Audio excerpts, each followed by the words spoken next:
It's kind of very similar to a lot of other cultures which were repressed in the past. I mean, if you go back to as far as gay people or black people, the only thing that really defined them is one thing, like whether they were into the same sex or whether they had a particular skin tone respectively. That's all there really was to it. Yet people would often attach stigmatisms to it. So really the main way that we try to combat that is just by basically putting ourselves out there as normal citizens of society. Hold on a second. Are you one of those brony people? He is the best flyer in Ponyville. In Ponyville? A brony is someone who appreciates the show My Little Pony Friendship is Magic. It's a person who has thrown away the gender stereotypes of men liking men things and girls liking girly things. What I love about ponies is they're relatable, and they each go through their own struggles, their own stages of life. And a lot of that mirrors most of our own lives. Being a 20-something dude addicted to a rainbow-coloured cartoon that's aimed at little girls is one thing. But travelling around the world to Nuzzle Noses or Brohoof with tens of thousands of like-minded fans is a whole different story. So what the buck are we talking about? Well, saddle up and let us take you to Ponyville. When I'm sitting there watching the show at home, it's exciting. I know that around the world there are literally thousands of others like myself who are watching it at the same time. It's like being part of something bigger than yourself, really.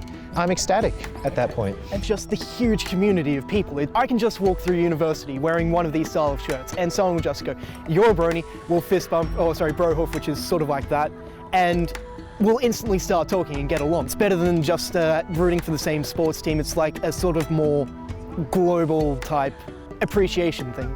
Pretty much any country that My Little Pony is aired in has its own forum as well. Everyone has their own group to go to, chat with, compare notes, talk online. There are musicians in this fandom who draw upon the show for inspiration to create music. We have a lot of those musicians. One of them, he's a rapper. I would never have gotten into rap if it weren't for this guy. He's rapping about ponies. That's pretty cool. Harmony, most rarity here, kidding me. Brush up on your My Little Pony, friendship is magic, fourth generation, getting enough fans to create a new nation. 24 hours a day, we stream across the internet. It's all brony music. It can be electronic, dubstep, acoustic. As long as it references ponies, it's allowed in there. One problem. She cleans them with wubs. As the fandom grows, it's hard to say exactly how many bronies are out there, but Equestria Daily, which is basically the central hub of ponydom online, tells us there's almost 3 million worldwide. Half of those are in the US, the rest spread across the UK, Canada and Australia. But it's not all rainbows and friendship songs. The subculture cops loads of flack with accusations of these guys being, well, a bit creepy. There's one story I like telling about that, which is when I went out to my parents and they said, "What are bronies?" And I just went through the whole thing of, well, you remember how My Little Pony, the show my sister watched, that thing?